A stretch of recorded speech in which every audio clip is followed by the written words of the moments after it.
안녕하세요. 배나온 청성입니다. 생활 스포츠 지도사 2급 실기 시험이 어제 끝났죠. 그래가지고 제가 작년에 시험 볼 때 이거 스포츠 지도사 그 뭐 실기 구술 시험이 정보가 막 많이 없어서 막 인터넷 뒤지고 승마장에 같이 계신 코치님들 막 원장님들 물어보고 해서 막 간신히 해가지고 되게 치렀는데 어쨌든 몇 명 보실 것 같진 않아요. 워낙 승마로 자격증 따시는 분이 많지 않아서 그렇긴 한데 그래도 작년에 되게 어려웠던 기억이 있어서 그래서 올해는 좀 이거 남겨놓으면 그래도 좀 누군가는 도움이 되지 않을까 해서 영상을 준비를 했습니다. 그래서 작년도 기준으로 그 생활 스포츠 지도사 승마 실기와 구조시험 현장 안내 이렇게 만들었습니다.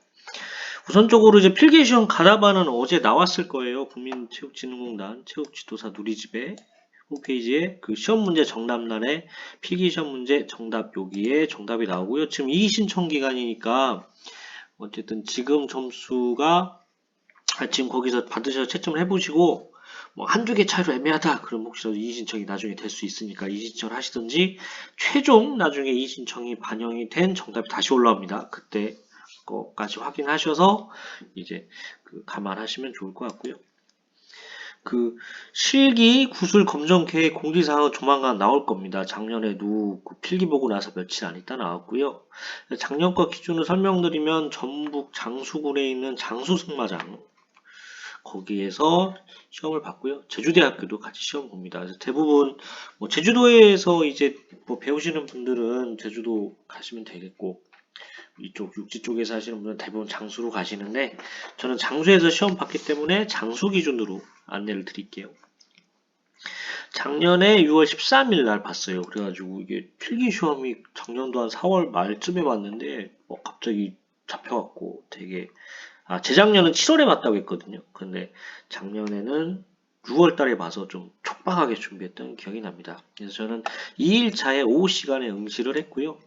진행은 그렇습니다. 일단은 1시 반까지 접수를 하고요. 2시부터 실기를 보고 실기 시험을 본 다음에 바로 구술장으로 이동을 해서 이제 구술 시험 보고 이렇게 전체가 진행이 되겠습니다. 이게 이제 장수 승마장 항공 사진 되겠습니다. 장수 승마장 항공 사진인데요.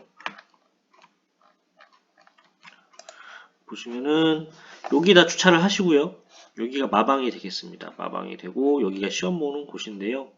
그래서 보통 마방에서 말을 데리고 나와서 여기서 이렇게 여기로 들어가서 한 요 정도 되는 공간에서 이제 한 5분 정도 연습을 해요. 그렇게 하고 다시 요 안에 승마장에 들어가서 시험을 보고 여기로 다시 이렇게 나옵니다. 이렇게 나오고 다시 구슬시험장은 요 정도로 들어가셔서 2층 올라가면 구슬이 있으세요. 그거는 뭐 어렵지 않게 안내 다 돼 있으니까 걱정 안 하셔도 되고요. 예, 요거는 로드뷰인데 여기 경기장 출입구가 되어 있고요. 요게 뒤에 마방입니다. 마방에서 이렇게 돌아서 그 경기장 출입구를 이렇게 들어가서 시험 보시면 되겠습니다.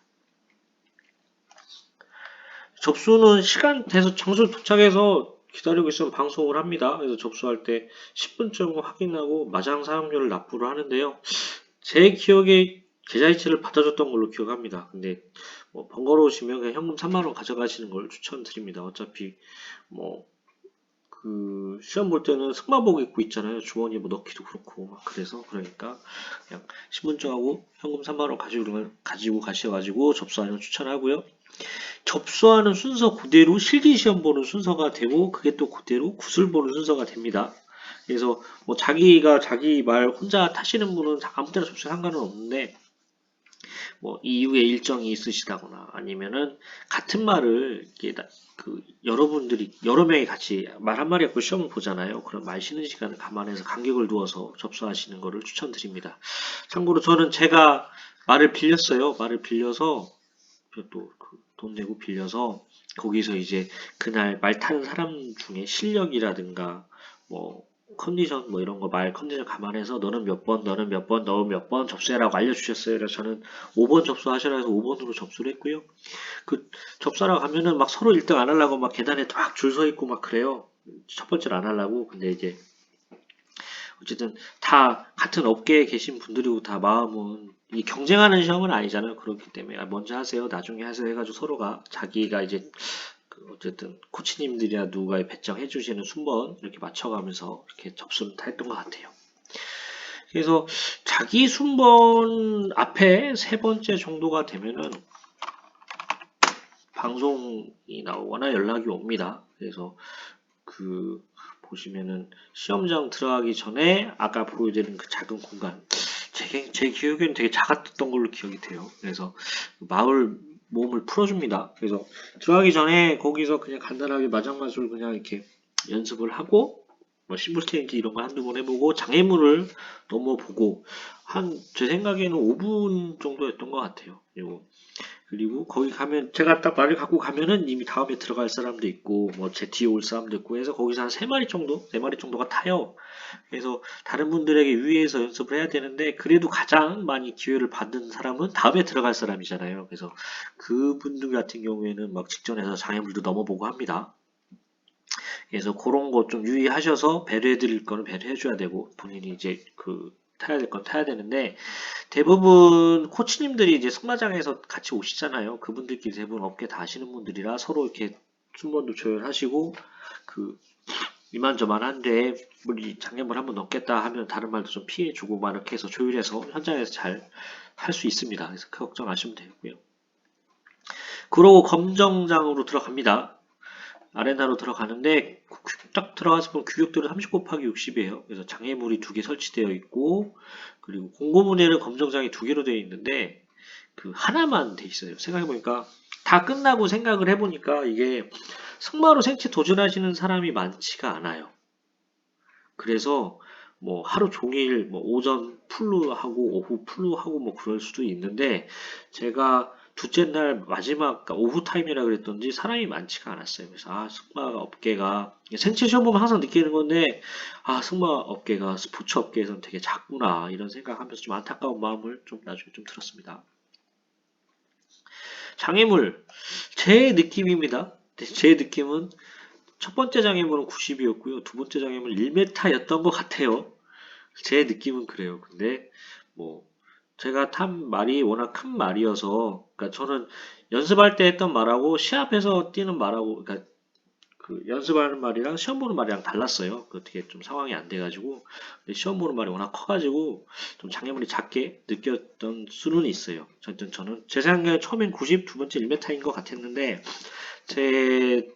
그날 같이 시험 보신 다른 분들 같은 경우에는 다 1m였다 뭐 이렇게 말씀하시는 분도 있었어요. 그래서 어쨌든 장애물 도전 하셔야 되니까 1m로 생각하시고 꼭 연습을 하시기 바랍니다. 그 두 번째 옥사장애물 같은 경우에는 어쨌든 앞에 건 낳고 뒤 건 높잖아요. 높은 게 1m다 이렇게 그렇게 생각하시면 될 것 같아요. 그리고 들어가면은 문을 닫아요. 근데 문이 엄청 커요. 그래서 아까 말한 연습마장에서 그렇게 볼 수가 없어요. 그래서 문 들어가고 문 닫으면 그냥 오로지 그냥 저 혼자 해야 된다. 모든 시험이 그렇긴 하죠. 요거를 조금 그림으로 그려봤습니다. 뭐 좀 이해가 되실는지는 모르겠는데 솔직히 그 현장 사진 찍으면 안 되거든요. 그래서 사진 찍으면 안 돼서 그냥 제가 제 기억에 의해서 최대한 그렸습니다. 연습마장이 밑에 있으면 여기 이렇게 입장을 합니다. 그래서 심사위원이 한 분, 두 분, 세 분 계시고 입장은 여기에 있습니다. 그래서 저는 그렇게 했어요. 저는 들어가서 이렇게 경석 보러 가면서 앞에서 서서 심사위원한테 인사하고 돌아서 경석 보러 가서 서서 그냥 목례 인사드리고 세 번째 가서 목례하고 근데 심사위원님 분들은 좀 뭐 했는지 어떤 분은 빨리 하세요 그런 분들이 했는데 어쨌든 인사를 하긴 했습니다. 뭐 여기저기 물어봐도 안 하는 것보단 낫지 않겠냐. 근데 진짜 막 사람이 엄청 많아가지고 막 타이트하게 진행돼야 되면은 할 수 없는데 좀 이 시험은 좀 사람이 많지 않아서 여유가 있어서 그렇지 않았나 싶긴 하고 어쨌든 저는 임사를 했습니다. 요거 심사위원 인사해야 되나요? 저는 했습니다. 검정장을 시계 방향으로 경속으로 돌면서 심판 앞에서 멈춰선 다음에 심판 1, 2, 3 순으로 간단하게 목례를 했습니다. 많이 물어보는 거 장애물 떨어뜨리면 탈락인가요? 이게 시합이 아니라 시험이기 때문에 물론 뭐 시합도 뭐 탈락은 아니죠. 근데 시합은 떨어뜨리면 그게 감점의 원인이 됩니다. 근데 요거는 장애물 떨어뜨리는 것이 그 감점이나 실권의 직접적인 원인이 되지는 않습니다. 떨어지면 떨어지는 대로 당황하지 않고 말을 잘 힘내게 해서 다음 동작에 집중을 하시면 어떻게 보면은 저희가 지도사라는 포지션이 잘 되는 것만 가르쳐야 되는 게 아니잖아요. 안 됐을 때 안 된 상황에서 말을 잘 타일러서 또 다음 거 이행하는 것도 중요하니까 그런 거 전체적으로 보기 때문에 장애물 떨어지는 거에는 신경을 쓰진 않으면 되고요. 단 장애물 거부하는 경우가 꽤 있어요. 그래서 보면은 경로 위반 운동 과목의 불이행 요게 해당합니다. 그래서 그 회당 총점에서 2점 감점되고요. 그리고 그 3번 할 경우에 7건이 됩니다. 그리고 낙마하시는 경우가 있어요. 저도 제가 5번째 탔는데 제 앞에서 낙마 한 분 나왔고요. 제 뒤에도 일행이 있어서 그냥 좀 이렇게 뭐라고 하지? 그 밖에서 이렇게 지켜보면서 사람들 응원하고 했는데 거기 막 낙마하셔가지고 되게 힘드시게 아프시고 막 나오신 분들이 있긴 있었어요. 근데 이제 낙마는 실권에 해당할 수 있다고 생각하시면 되겠습니다. 뭐 작년 기준 얘기하는 거 올해는 달라질 수 있겠죠. 근데 제가 재작년하고 재재작년 다 봤는데 크게 바뀌진 않더라고요. 네. 이렇게 하고 구술로 이동을 합니다. 구술은 실기 시험 후에 마방에 말을 일단 데려놔야겠죠. 그리고 바로 구술장으로 올라갑니다. 가면은 대기 장소가 있어요. 그래서 대기 장소가 있어서 거기에 물도 있어요. 그래서 물도 먹고 보통 한 명 정도 앞에 앞순번이 대기하고 있는데 저는 몰라서 헬멧하고 장갑도 다 차고 갔어요. 차고 갔고 그래서 물 마시고 숨도 고르고 공부를 했는데 나중에 들어갈 때 헬멧 벗고 장갑 벗고 가시라고 하더라고요. 그래서 어떻게 보면은 막 그런 것도 이제 구를 집중하는데 부담이 되니까 그냥 벗고 갈걸 그랬나 이런 생각도 듭니다. 근데 어쨌든 뭐 그거는 나중 일이니까 판단하시면 좋을 것 같고요. 제가 가서 앞 사람이 들어가고 5분 정도 있다가 제가 들어갔던 것 같아요. 그래서 결국에 그거죠. 질문 5개를 앞사람이 얼마나 오래 대답하느냐에 따라서 앞사람이 오래 대답하면 오래 있을 테고 앞사람이 금방 끝나면 제가 금방 가겠죠. 뭐 그런 거다. 이렇게 생각하시면 되고요. 어쨌든 자기 순서가 되면은 이름을 부릅니다. 그러면은 구들장으로 가서 구들장 문 열고 들어갑니다. 구들장 뭐 그렇게 크지 않아요. 그냥 조그만 아주 작은 뭐 강의실도 아니다. 조그만 세미나실 요 정도 의 작은 방이고요. 뭐 이게 정답이 있는 건지는 모르겠어요. 거기 뭐 별도의 그분들이 채점하는 매뉴얼이 있는지 모르겠는데 저는 이렇게 했다. 이거를 말씀드릴게요. 일단 문 열고 들어가서 몇 번 응시생 누굽니다. 라고 인사를 해요. 인사를 했더니 그 심사위원 중에 한 분이 좀 진행 같은 거 하시는 분이 있어요. 그분이 앉아라 해서 앉았어요. 앉으면 이제 문 열고 딱 들어간 입구 쪽에 응시생 자리가 바로 있고요. 제가 앉은 자리에 책상이 있는데 책상 위에 박스 3개가 있습니다. 그럼 건너편 창문 쪽에 심사위원이 또 3분 앉아 계세요. 심사위원의 한 분이 이렇게 진행을 하시는데 뭐 이렇게 첫 번째 박스에서 2문제를 뽑고 두 번째 박스에서 2문제를 뽑고 세 번째 박스에서 1문제를 뽑아서 직접 읽고 대답을 하라 이런 식으로 알려주십니다. 친절하게 알려주세요. 뭐 위압적이거나 그런 거 없고요. 그분들 뭐라고 그러지? 뭐 평가는 냉정하게 할지언정 분위기는 그렇게 뭐 무겁지 않았습니다. 그래서 첫 번째 박스에서 문제를 뽑아서 문제와 번호를 읽고 대답을 하고 두 번째 문제 뽑아서 뽑으라고 지시를 하면은 그때 두 번째 문제 뽑고 대답하고 그렇게 해서 뽑은 거를 대답을 하고 그거를 다시 제가 박스에 넣은 게 아니라 그걸 옆으로 빼놨어요. 빼놓고 진행을 했습니다. 저는 이런 식으로 대답을 했습니다. 문제는 예시예요. 제가 뽑았던 문제이기도 합니다. 5문제 하나입니다. 예를 들어 번호는 정확하지 않습니다. 문제를 뽑고 15번 마방에서 사용하는 도구 3가지 이상 말하시오에 대해서 답변을 드리겠습니다. 마방에서 사용하는 도구는 갈퀴, 손수레, 포크 되겠습니다. 이런 식으로 제가 대답을 했어요. 그래서 이런 식으로 5개를 다 대답을 하면은 나가셔도 된다 하셔서 인사드리고 구실장을 나왔습니다. 이게 보면은 앞사람이 제가 문제를 뽑아서 문제를 읽고 그 문제를 단데 빼놨어요. 그럼 그 문제가 이제 안 나올 것 같잖아요. 근데 그날 같은 날 보신 다른 분한테 뭐 나왔냐 물어보니까 이 마방에서 사용하는 도구 3가지 요거를 문제가 다른 분들 나왔다고 하더라고요. 그래서 아마 제 생각에는 저희가 나가면 그 문제를 다시 거기다 넣으시는 것 같아요. 그래서 뭐 그렇다고 뭐 일부러 막 뒷수본 받아가지고 앞에 문제 뭐였나 다 알아보고 막 이렇게 하기에는 여력이 없어요. 뭐라 그 정신도 없고 뭐 그래서 여력이 없으니까 어쨌든 뭐 나온 문제는 다시 나올 수는 있다 정도 생각하시면 되고요. 번호가 제가 뽑았던 5개 중에 90몇 번이 있었던 것 같아요. 죄송합니다. 그 상자가 어쨌든 정확히 번호는 기억 안 나지만 상자가 앞에 2개는 되게 많았고 뒤에는 좀 적긴 했는데 한 제 감으로 한 100문제 정도는 되는 것 같아요. 그래서 준비하실 때 폭넓게 그 구술 정도 준비를 하셔야 될 것 같고요. 그리고 문제가 5개면 개당 20점인데 점수 나온 거를 보면 95점 나오신 분도 있어요. 그 말은 이게 딱 그 문제에 부분 점수가 있다는 얘기인 것 같습니다. 그래서 당황하지 말고 아는 걸 최대한 말하면 되겠습니다. 물론 OX도 있어서 뭐 정확하게 기억은 안 나지만 장애물 넘을 때 표시를 건드리면 감점이 있나요 없나요? 뭐 이런 문제 있어요. 이런 거는 있다 없다로밖에 말을 못하는 거잖아요.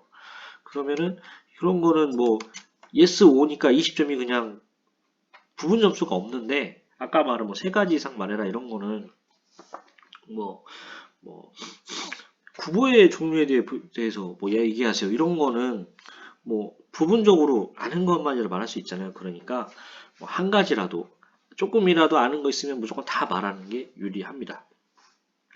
그리고 당시의 느낌이고 제가 다른 시험 볼 때도 좀 느낌인데 생각보다 좀 어린 친구들이 구술에 약합니다.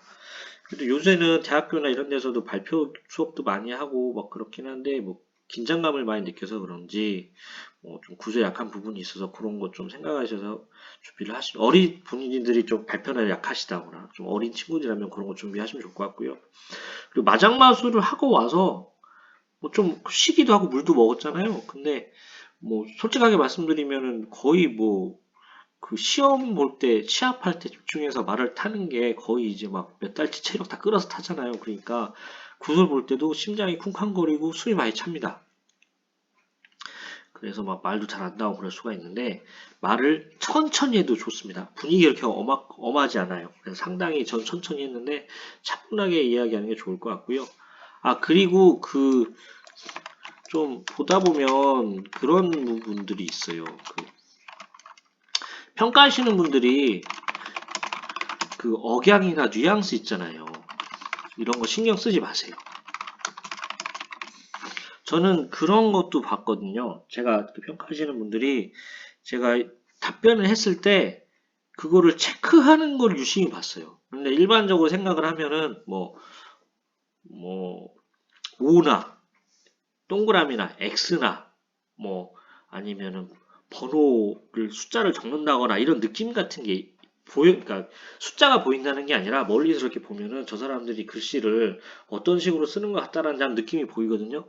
근데 그거 절대 신경 쓰지 마세요. 왜냐면은 그 나중에 말씀을 드릴 텐데 제가 구술 점수가 되게 잘 나왔거든요. 근데 심사위원분들이 뭐 표정이나 이런 거는 그렇게 막 그 점수 줄 때 표정이나 손동작이나 이런 게 그렇게 유하지 않았어요. 뭐 저는 그래서 구술 점수 안 나올 수도 있겠는데 라고 했는데 어쨌든 제가 점수가 되게 구술은 되게 잘 나왔어요. 그러니까 평가하시는 분들의 행동이나 뭐 표정, 뉘앙스 이런 거 전혀 신경 쓰지 마시고 꿋꿋하게 본인이 알고 있는 거 다 말씀하시고 나오는 게 좋을 것 같습니다. 어쨌든 이렇게 해서 그 작년 기준 생활스포츠 지도사 2급 승마 실기와 구술시험 현장 안내를 그냥 제가 알았던 기억 한도 내에서 말씀을 드렸고요. 어쨌든 뭐 얼마나 많이 이 영상이 필요하실지는 모르겠지만 그 도움이 되셨으면 좋겠고 물론 항상 제가 말씀드려오지만 제가 이렇게 설명하는 것보다는 그 본인이 다니시는 그 승마장의 코치님이나 학교의 교수님들이 설명해 주시는 게 더 정확할 거예요. 저는 뭐 제가 전문가도 아니고 그냥 동호회 수준에서 그냥 보고 듣고 느낀 거 그리고 저처럼 혼자 시골에서 말 타면서 이런 것들을 해 나가는데 너무 막막하신 분들을 위해서 하는 거니까 너무 막 이렇게 저보다는 더 전문가 분들한테 자문을 받으시고 그렇게 하시면 좋겠습니다. 그리고 뭐 스포츠 지도사 관련해서 영상이 계속 나가긴 할 거예요. 예를 들면 뭐 저는 어떻게 시험 준비했습니다 라든가 아니면은 뭐 구술은 이런 내용 했습니다. 이런 거 계속 준비해서 영상을 내보낼 거니까요. 계속 봐주시면은 되게 고마울 것 같고요. 그리고 궁금한 거 있으시면은 댓글로 해주셔도 되고 제 이메일로 보내셔도 됩니다. 제가 아는 범위 내에서 제 경험과 기억에 의존해서 최대한 답변 드리도록 하겠습니다. 어쨌든 영상이 도움이 됐으면 좋겠고요. 구독과 좋아요 부탁드리겠습니다. 감사합니다.